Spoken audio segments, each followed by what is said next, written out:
firman Tuhan pada hari ini. Sebelumnya mari kita satukan hati, kita berdoa. Kami bersyukur Tuhan buat keadaan kami pada hari ini. Kami bersyukur buat semua yang terjadi dalam hidup kami. Kami mau nyatakan bahwa Engkau Allah yang baik Tuhan. Dan sebentar kami Tuhan akan memulai online service kami Tuhan. Dimanapun kami berada, kami percaya Engkau Allah Tuhan yang maha hadir. Engkau Allah Tuhan yang ada di setiap kami. Dimanapun kami berada, di rumah atau dimanapun kami berada Tuhan, kami percaya Roh-Mu nyata Tuhan dalam setiap hidup kami Tuhan. Dan sebentar kami akan memulai ibadah kami. Engkau yang hadir Tuhan di tengah kami. Biar Engkau Tuhan yang disukakan, Engkau yang bertahta Tuhan di atas pujian kami Tuhan. Kami serahkan semuanya Tuhan ke dalam tangan kuasa-Mu.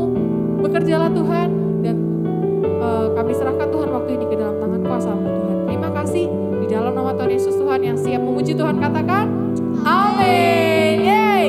Kita mau sama-sama nyanyikan kebaikan Tuhan. Apapun yang terjadi dalam hidup kita, kita percaya bahwa Dia Allah yang baik, amin. Kita mau bersyukur.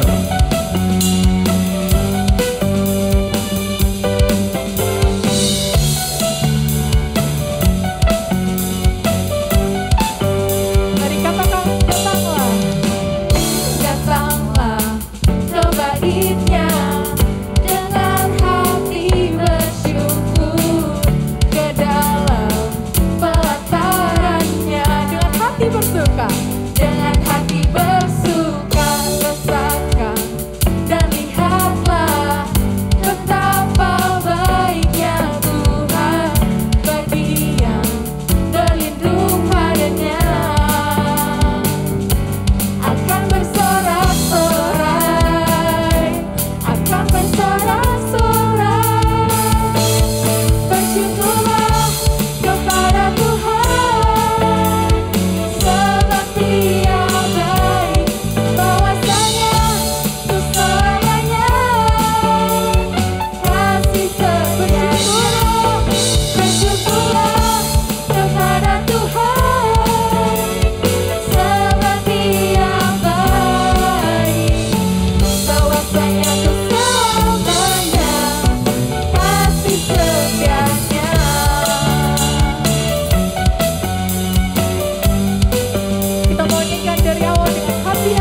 Kau baik Tuhan, Kau teramat baik Tuhan buat setiap kami Tuhan. Yang mau nyanyikan Tuhan kebaikan-Mu Tuhan setiap hari Tuhan.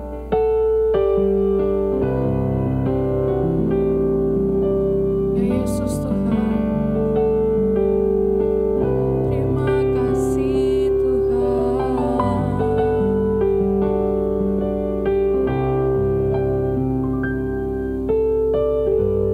My Jesus, my Savior, Lord, there is none like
Shalom semuanya. Pada waktu Tuhan Yesus ditanya oleh murid-muridnya tentang tanda kedatangannya kembali dan tanda kesudahan dunia ini, Tuhan Yesus menjawab dalam Lukas 21 ayat 11 bahwa salah satunya adalah penyakit sampar. Sampar dapat diartikan sebagai pandemi. Jadi COVID-19 ini adalah salah satu tanda dari kedatangan Tuhan Yesus kembali dan tanda kesudahan dunia ini. Selain itu, Tuhan Yesus menjawab dari Matius 24 ayat 14 yang berkata, dan Injil kerajaan ini akan diberitakan di seluruh dunia menjadi kesaksian bagi semua bangsa. Sesudah itu barulah tiba kesudahannya. Tuhan Yesus pasti datang kembali. Karena itu dia memberikan amanat agung kepada kita, yaitu agar kita pergi dan menjadikan semua bangsa itu murid Tuhan Yesus. Hal ini juga berarti agar terjadi penuaian jiwa besar-besaran sebelum Tuhan Yesus datang kembali. Sekarang kita akan melihat bagaimana proses untuk menyelesaikan amanat agung atau proses penuaian jiwa yang terbesar dan yang terakhir sebelum Tuhan Yesus datang kembali. Untuk menyelesaikan amanat agung tidak bisa dengan kekuatan sendiri. Karena itu pesan terakhir Tuhan Yesus sebelum naik ke sorga kepada murid-muridnya, yang juga berarti kepada kita semua dalam Kisah Para Rasul 1 ayat 8, yaitu, tetapi kamu akan menerima kuasa kalau Roh Kudus turun ke atas kamu, dan kamu akan menjadi saksiku di Yerusalem dan di seluruh Yudea dan Samaria dan sampai ke ujung bumi. Jadi untuk menyelesaikan amanat agung, kita harus menerima kuasa dari Roh Kudus yang turun ke atas kita. Setelah itu dengan disaksikan para muridnya, Tuhan Yesus naik ke sorga. Setelah Tuhan Yesus naik ke sorga, 120 murid Tuhan Yesus berkumpul di kamar loteng Yerusalem. Mereka melakukan ini karena Tuhan Yesus memerintahkan agar mereka tidak meninggalkan kota Yerusalem sebelum diperlengkapi dengan kuasa dari tempat tinggi. Tuhan Yesus berkata, sebab Yohanes membaptis dengan air, tetapi tidak lama lagi kamu akan dibaptis dengan Roh Kudus. Apa yang dilakukan 120 murid di kamar loteng? Alkitab berkata bahwa mereka semua bertekun dengan sehati dalam doa bersama-sama. Artinya mereka berdoa, memuji dan menyembah Tuhan dalam unity siang dan malam. Ini adalah prinsip restorasi Pondok Daud. Ini adalah prinsip menara doa. Setelah 10 hari mereka melakukan hal itu, maka pada hari raya Pentakosta, tiba-tiba turunlah dari langit suatu bunyi seperti tiupan angin keras yang memenuhi seluruh rumah di mana mereka duduk. Dan tampaklah lidah-lidah seperti nyala api yang bertebaran dan hinggap kepada mereka masing-masing. Maka penuhlah mereka dengan Roh Kudus. Lalu mereka mulai berkata-kata dalam bahasa-bahasa lain, seperti yang diberikan oleh Roh itu kepada mereka untuk mengatakannya. Itu adalah bahasa Roh. Jadi tanda awal orang yang dibaptis dengan Roh Kudus adalah mereka akan berbahasa Roh. Apa yang terjadi setelah murid-murid Tuhan Yesus dipenuhi dengan Roh Kudus? Hal yang pertama, Petrus berkhotbah sekitar 5 menit. Dan kira-kira 3.000 orang bertobat dan dibaptis. Petrus berkhotbah dengan kuasa Roh Kudus.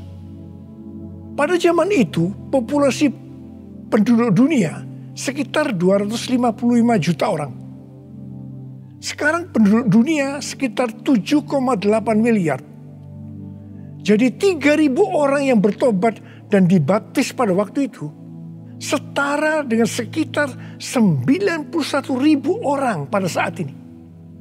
Saya percaya hal ini juga bisa terjadi seperti pada waktu itu. Hal yang kedua, Setelah murid-murid Tuhan Yesus dipenuhi dengan Roh Kudus, mereka dipakai untuk menyatakan tanda-tanda dan mujizat, sehingga banyak orang yang bertobat. Petrus dan Yohanes menyembuhkan orang lumpuh sejak lahir. Bayangan Petrus bisa menyembuhkan orang sakit. Sapu tangan atau kain yang pernah dipakai Paulus, jika diletakkan pada orang sakit atau yang dirasuk setan, maka orang itu akan sembuh.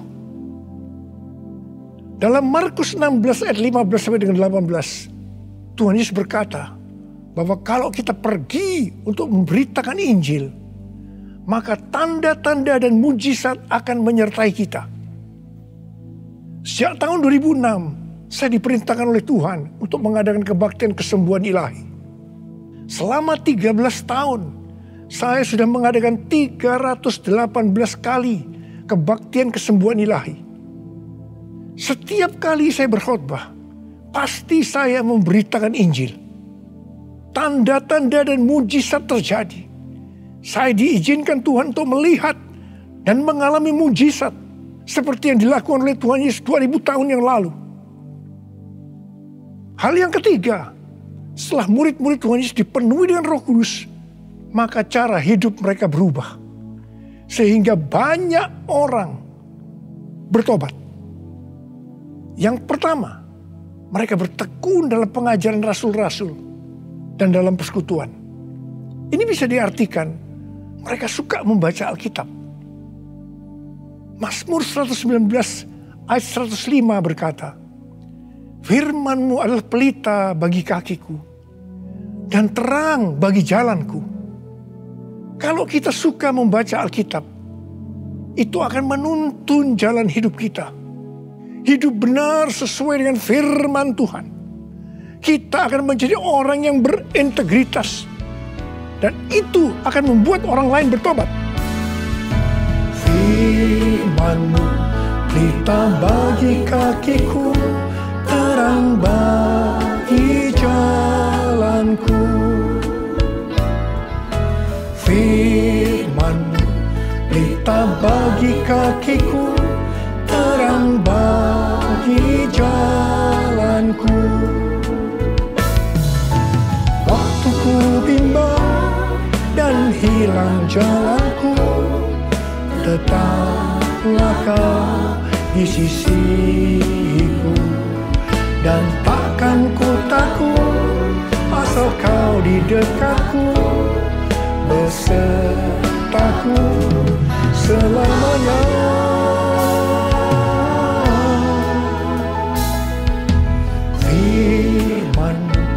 Pelita bagi kakiku, terang bagi jalanku. Terang bagi jalanku.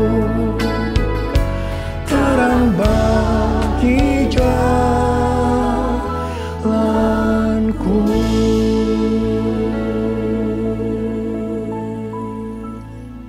Yang kedua, perubahan cara hidup yang membuat banyak orang bertobat adalah mereka selalu berkumpul, memecahkan roti dan berdoa. Ini bisa dikatakan mereka hidup dalam unity dan suka berdoa. Hari-hari ini saya melihat melalui menara doa bahwa ada doa, pujian dan penyembahan dalam unity siang dan malam. Saya melihat melalui Third Pentecost Azusa Street Prayer Tower, ada doa yang bertalu-talu untuk pencurahan Roh Kudus yang dahsyat melalui Pentakosta ketiga. Saya percaya kalau Tuhan sudah berikan kepada kita beban untuk berdoa seperti ini, maka ini merupakan tanda bahwa Pentakosta ketiga yang dahsyat akan turun. Dan akan terjadi penuaian jiwa yang terbesar dan yang terakhir sebelum Tuhan Yesus datang kembali. Saya juga percaya Pentakosta ketiga akan membangkitkan generasi Yeremia, yaitu anak-anak muda yang dipenuhi Roh Kudus, cinta mati-matian kepada Tuhan Yesus, tidak kompromi terhadap dosa, dan akan memenangkan banyak jiwa. Yang ketiga, perubahan cara hidup jemaat yang membuat banyak orang bertobat, Yaitu karena mereka suka memberi. Sehingga tidak ada yang berkekurangan. Dalam kondisi krisis ekonomi akibat pandemi hari-hari ini, justru Tuhan menghendaki agar kita suka memberi. Alkitab berkata, adalah lebih berbahagia memberi daripada menerima. Lukas 6 ayat 38 berkata, berilah dan kamu akan diberi. Suatu takaran yang baik, yang dipadatkan, yang digoncang, dan yang tumpah keluar akan dicurahkan ke dalam ribaanmu. Sebab ukuran yang kamu pakai untuk mengukur akan diukurkan kepadamu. Saudara, kita akan memberikan dengan ukuran ini. Katakan kita akan memberikan beras. Kita isi ini dengan beras. Setelah penuh, kita tekan. Digoncang-goncang. Permukaannya turun enggak? Turun. Tambah lagi berasnya. Tekan lagi. Digoncang-goncang. Masih turun, tambahi lagi beras. Goncang-goncang, ditekan. Kalau sudah tidak turun lagi, masih ditambah ini. Tambah sampai tumpah-tumpah keluar. Dan itulah yang akan dicurahkan ke dalam ribaanmu. Saudaraku yang kasih Tuhan, ini berarti kalau kita memberikan dengan ukuran ini, Tuhan akan memberikan kepada kita mungkin 100 kali lipat dari ini. Katakan amin. Haleluya.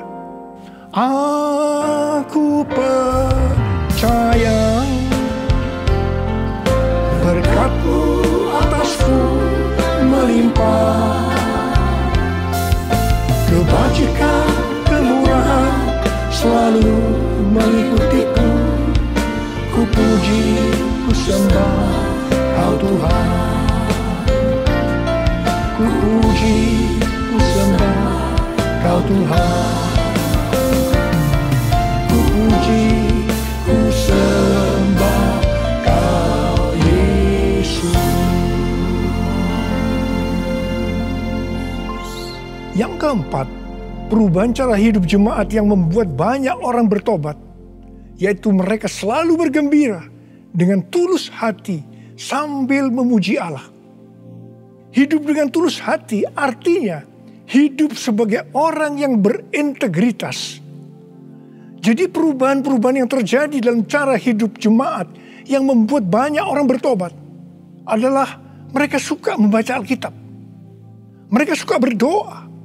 Mereka hidup dalam unity. Mereka suka memberi. Mereka suka memuji Allah dan bergembira.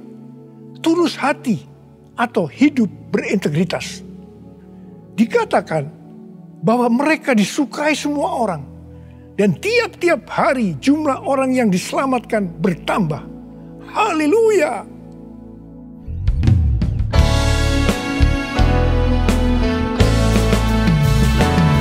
Sembah Kau Tuhan, ku mengangkat tanganku.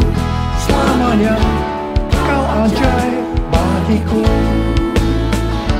Ku sembah Kau Tuhan, ku mengangkat wajah-Mu. Selamanya Kau hebat bagiku. Haleluya, haleluya,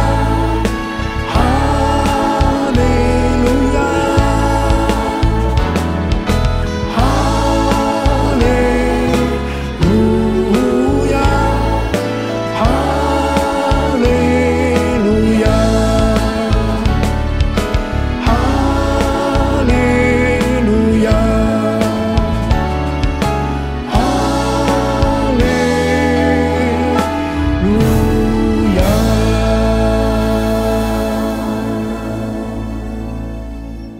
Saya percaya mereka menganggap bahwa pola penuaian jiwa hanya seperti itu. Mereka sebagai orang-orang percaya hidup dalam zona nyaman. Mereka biasa berkumpul dalam unity sambil membaca Alkitab, berdoa dan memuji Tuhan dengan sukacita. Tidak ada yang berkekurangan. Wow, siapa yang tidak mau menjadi orang percaya? Tetapi ternyata supaya penuaian jiwa bertambah besar, Tuhan izinkan proses berikutnya terjadi, yaitu aniaya menimpa jemaat di Yerusalem. Selain rasul-rasul, maka mereka harus lari meninggalkan Yerusalem. Mereka pergi ke Yudea dan Samaria sambil memberitakan Injil.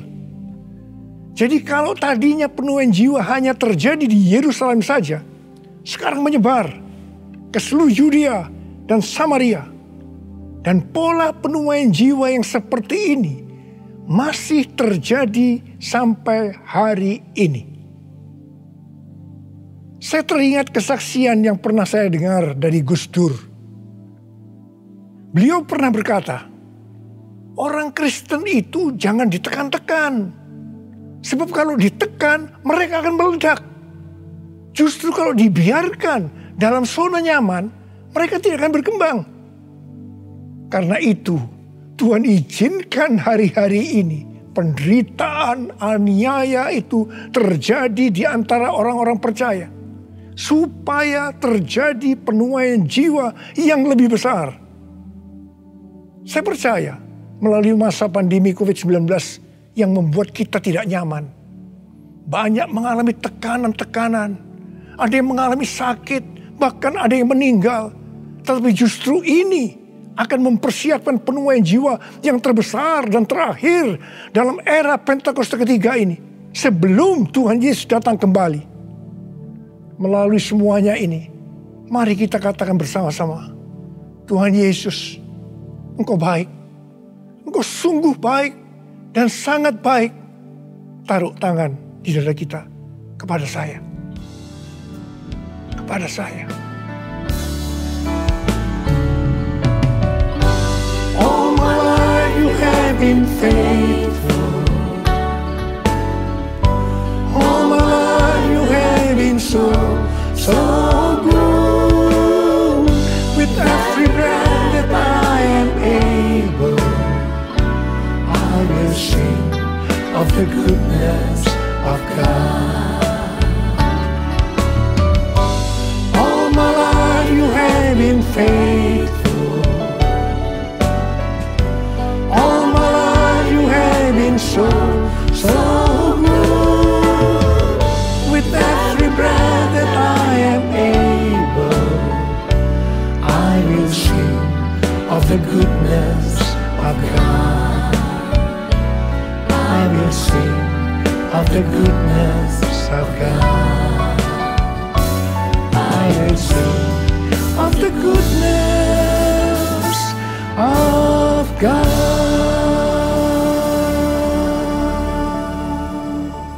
Ternyata pola penuaian yang terjadi di atas belum menyelesaikan rencana Tuhan.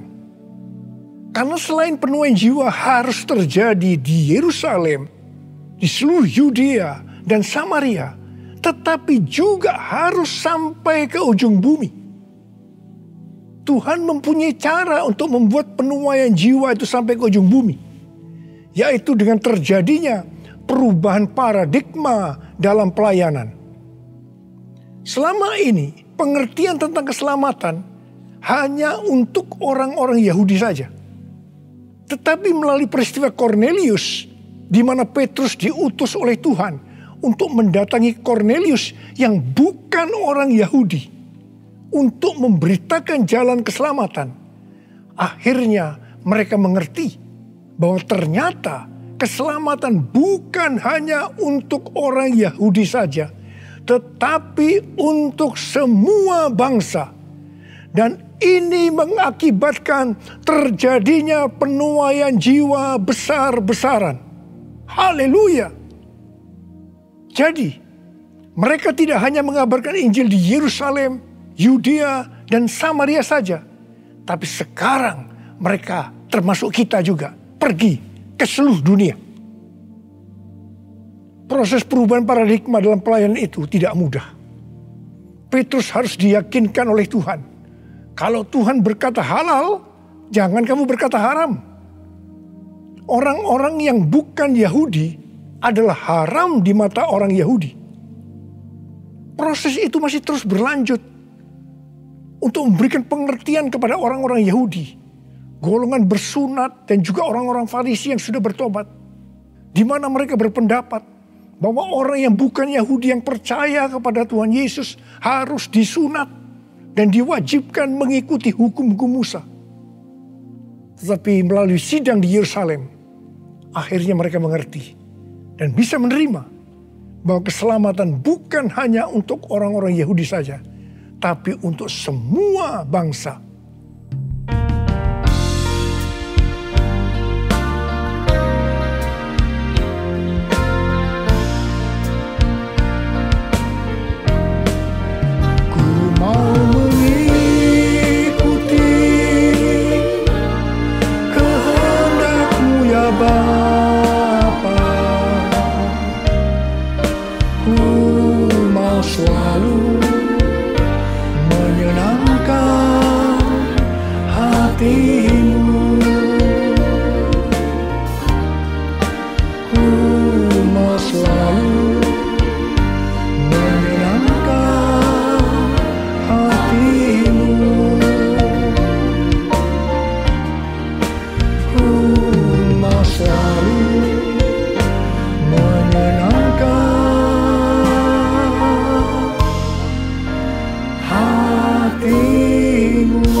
Pada waktu awal pelayanan saya pernah mengalami apa yang disebut dengan perubahan paradigma dalam pelayanan. Jadi pengertian orang-orang Kristen pada waktu itu adalah kalau beribadah hari Minggu harus di gedung gereja. Ibadah di tempat-tempat selain gedung gereja dianggap haram. Pengalaman gereja kita di Bandung bisa saya katakan sebagai pengalaman yang unik. Pernah dalam kurun waktu 1 tahun, setiap minggu kita harus pindah tempat ibadah. Dan setelah berjalan 1 tahun, kita tidak mendapat tempat kebaktian lagi. Kecuali satu, yaitu sebuah nightclub yang bernama Paramount. Ini pasti tempat haram. Tapi justru Tuhan hanya sediakan tempat ini. Dan Tuhan hanya berkata kepada saya, apa yang aku katakan halal, jangan kamu berkata haram. Di tengah kecaman yang cukup banyak, kita berbakti di tempat itu justru sampai 3 tahun. Dan melalui tempat yang haram tadi, kita menuai jiwa-jiwa yang dianggap haram juga. Mereka yang tadinya mau ke nightclub, istilah mereka kesasar ke gereja dan bertobat. Tidak sedikit dari mereka yang sekarang ini menjadi pelayan Tuhan. Wow! Melalui peristiwa ini, kita diberikan pengertian bahwa bagi Tuhan tidak masalah tempat yang akan kita pakai untuk beribadah. Meskipun itu bukan gedung gereja. Dan mungkin di tempat yang haram. Kalau kita tidak peka terhadap kehendak Tuhan, tempat kebaktian untuk jiwa-jiwa yang bertobat pada waktu itu tidak akan mencukupi kalau hanya di gedung gereja saja. Karena waktu itu sedang terjadi penuaian jiwa yang besar di Indonesia. Selain itu, orang-orang yang mau ke gereja untuk pertama kali, karena bukan di gedung gereja, menjadi lebih mudah. Jadi itu cara Tuhan untuk terjadinya penuaian jiwa besar-besaran.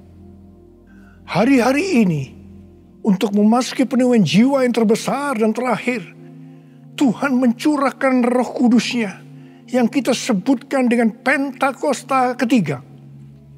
Saya percaya Pentakosta ketiga bisa disebutkan sebagai perubahan paradigma dalam pelayanan.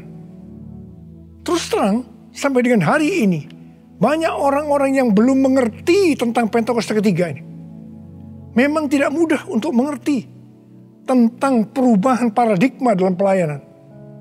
Tetapi saya percaya bahwa pada akhirnya kita semua akan melihat bahwa dengan adanya Pentakosta ketiga ini akan terjadi penuaian jiwa yang terbesar dan yang terakhir sebelum Tuhan Yesus datang kembali.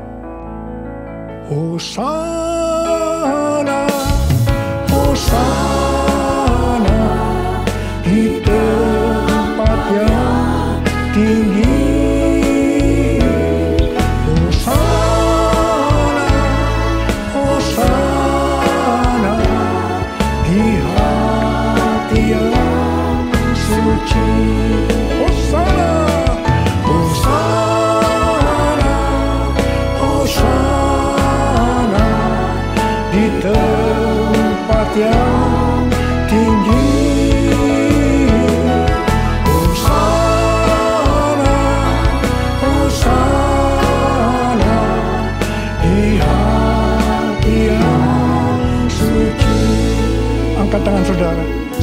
saudara-saudara. Uliala basyara kana matakara wala. Oh rala bara bara bara bara bara bara bara bara bara bara bara. Oh rala bara bara bara bara bara bara. Oh riala bara bara bara. Oh Tuhan, hamba berdoa buat umat-Mu ya Tuhan. Hamba berdoa biarlah mereka boleh mengerti tentang perubahan paradigma hari-hari ini Tuhan melalui Pentakosta ketiga. Bapa, pakai kami semua ya Tuhan menjadi alat-Mu Tuhan, menjadi alat-Mu untuk menyelesaikan amanat agung Tuhan Yesus. Untuk menyelesaikan amanat agung Tuhan Yesus. Untuk menyelesaikan amanat agung Tuhan Yesus. Tuhan, curahkan pengurapan-Mu saat ini kepada Tuhan. Terima pengurapan Tuhan. Terima. Terima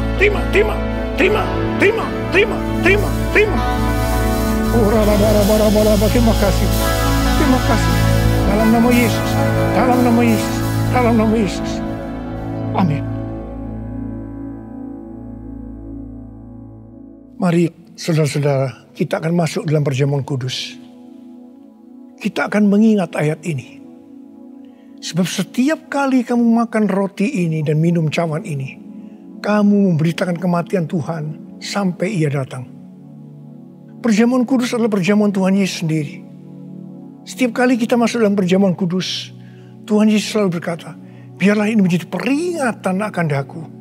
Karena itu, mari arahkan hati dan pikiran kita kepada kebaikan Tuhan. Mari kita tundukkan kepala. Tuhan Yesus, ya Bapa, siapakah kami sebelum kami mengenal Engkau? Kami semua orang berdosa, upah dosa adalah maut, mati. Tapi Engkau yang tidak berdosa telah dijadikan dosa oleh karena kami. Engkau harus turun dari sorga mulia, mati ganti kami dengan penderitaan yang luar biasa. Sungguh kalau kami pikirkan betapa baiknya Engkau Tuhan. Betapa baiknya Engkau ya Aba. Engkau jadikan kami sebagai anak-anak-Mu. Engkau yang memberkati, Engkau menuntun, Engkau membela, Engkau melindungi, Engkau menyembuhkan kami. Engkau juga menegur kalau kami salah. Itu Engkau ya Aba. Itu Engkau ya Aba. Betapa baiknya Engkau itu. Saudara, Tuhan akan memberkati saudara dan saya melalui perjamuan kudus. Dan Tuhan berkata, kita harus makan dan minum dengan cara yang benar. Karena itu masing-masing sekarang berdoa. Introspeksi. Lihat keadaan dirimu masing-masing sebelum kita makan dan minum perjamuan kudus ini. Lihat. Kalau saudara diingatkan ada dosa yang selama ini belum diselesaikan dengan Tuhan. Mari katakan, ampuni saya Tuhan. Ampuni saya. Ampuni saya Tuhan. Katakan, ampuni, ampuni. Ampuni kami Tuhan. Ampuni kami. Ampuni hamba-Mu. Ampuni kami semua. Bapa, terima kasih. Kau melihat anak-anak-Mu sedang meminta ampun padamu. Layakkan kami untuk masuk dalam perjamuan kudus ya Aba. Terima kasih. Dalam nama Yesus kami berdoa. Amin. Sekarang mari kita masuk dalam perjamuan kudus dengan mengangkat tangan kita dengan roti di tangan kanan kita tinggi-tinggi. Sebab apa yang telah kuteruskan kepadamu telah aku terima dari Tuhan. Yaitu bahwa Tuhan Yesus pada malam waktu Ia diserahkan mengambil roti. Dan sesudah itu mengucap syukur atasnya. Yang memecah-mecahkannya. Dan berkata, inilah tubuhku yang diserahkan bagi kamu. Perbuatlah ini menjadi peringatan akan aku. Sudah dikasih Tuhan, bukankah roti yang kita pecah-pecahkan ini adalah persekutuan kita dengan tubuh Kristus. Mari kita makan dalam nama Yesus.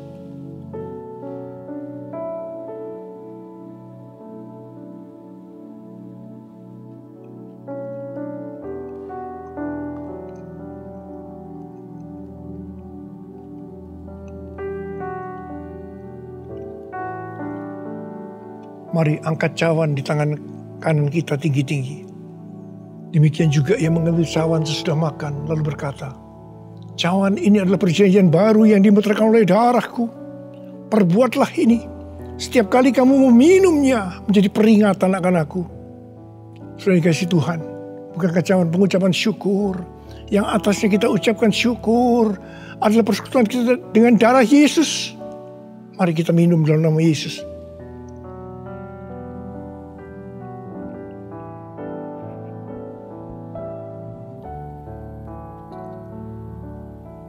Mari angkat tangan kita, ucapan syukur dengan suara. Jangan diam, katakan terima kasih ya Tuhan. Terima kasih ya Tuhan, makasih. Oh, ralabalabalabalabalabalabala.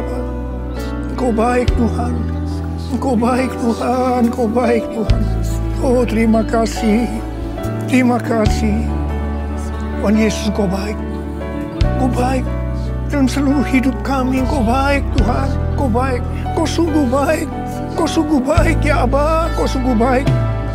Oh, all my life you have been faithful. All my life you have been so good. With every breath that I am able, I will sing of the goodness of God. All my life you have been faithful. All my life you have been so good. With every breath that I am able, I will sing of the goodness of God. I will sing of the goodness of God. I will sing of the goodness of God.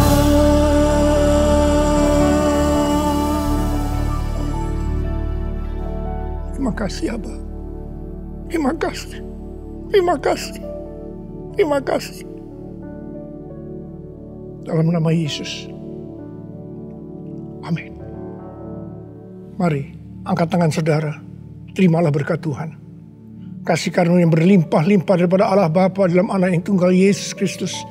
Persekutuan yang manis dengan Roh Kudus menyertai saudara sekalian mulai hari ini. Sampai Tuhan Yesus datang menjemput kita di awan-awan dan bahkan sampai selama-lamanya. Yang percaya bersama-sama katakan amin. Gimana ibadah kita hari ini? Aku percaya teman-teman diberkati oleh firman Tuhan. Bagi teman-teman yang mau mengumpulkan persembahan, boleh scan barcode berikut ini.